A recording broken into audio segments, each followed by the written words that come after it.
stage 6 of the Tour de France, and we saw Tadej Pogacar lay down his authority on the race with that monstrous attack over the Tourmalet, opening up a big gap on Jonas Vingegaard, almost 2:40 on the stage, and now 2 minutes, 40 seconds behind on the GC. The big question we had in the studio from our producer and fans at home right after the stage was, what does Jonas Vingegaard do from here? Where does he go? I think the most important question is what he does. And yes, these guys are the masters of recovery. Their teams are the masters of recovery. The ice baths, the massage, the nutrition, it's all well and good. But the thing is, if Jonas Vingegaard wakes up tomorrow morning and feels defeated, he's disappointed, if he's down, if he's not able to lock back in and focus on the task at hand, well, then all that stuff really doesn't amount to anything. So for that reason, tonight, after the stage, one of Jonas Vingegaard's biggest performance tools and assets is his ability to reflect. This idea of post-race, post-event, and even post-workout daily reflection. Reflection is a really powerful performance tool.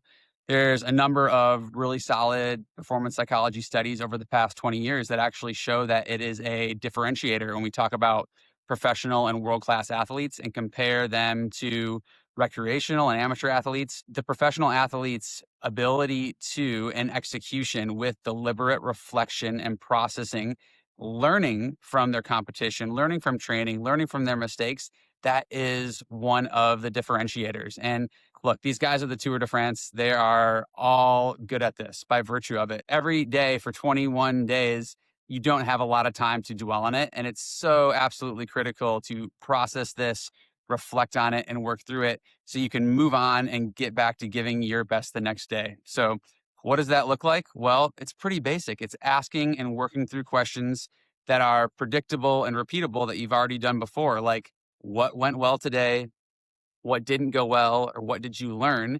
And then the big one, where do I go from here? What am I going to do tomorrow?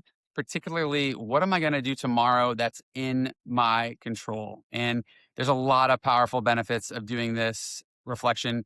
There's a lot of learning that takes place, but there's a lot of also cognitive diffusion in that it helps separate us from our emotions. When we have a tactical plan of what we're going to do, we're able to quickly move on and get back to the best version of ourselves the following day.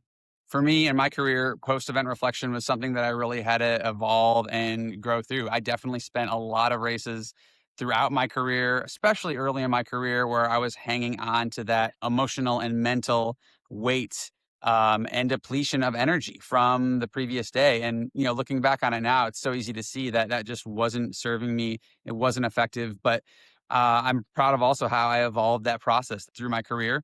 I think for me, it was instrumental to be writing things down. So I always had a sort of performance or mindfulness journal that I would have with me during a race, and I would jot ideas down there. And then I would also have certain people that I confided in that would help me work through this, and somewhere in the team and somewhere outside. An important note on post-event reflection is to also draw a timeline. We don't want to be ruminating endlessly over and over and over into the next day. The best teams that I was a part of, they made a really deliberate effort to do this. And this was often done in the team bus. And we would have a post-event debriefing for team reflection.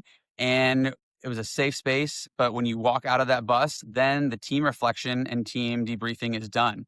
And individual reflection is not the same as team reflection. There's a lot of overlap in there.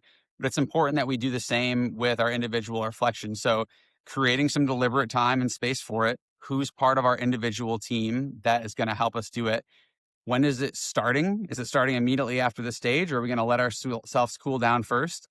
And then when does it finish? Is it finish at dinner time? Are we still looking at it after we finish dinner before we go to bed? We got to draw time on it and actually close it so we can move on. So this is something we can all do. We can all practice this, and it needs to be practiced in training too. So daily, what went well? What did I do well? What didn't go so well? What did I learn? What do I need to work on? And then the big one is, what is in my control that I can improve and work on tomorrow? And I like to think of these as 3 pieces of process in our control that we can work on and implement going forward. So I have no doubt that Jonas Vingegaard is going to be able to do this and get back on his bike and bring the full fight over the next few days. A couple sprint stages coming up, so likely a little additional reflection time. But as we get back into the more difficult stages, this consistent and constant reflection will be an important part of every Tour de France rider's race.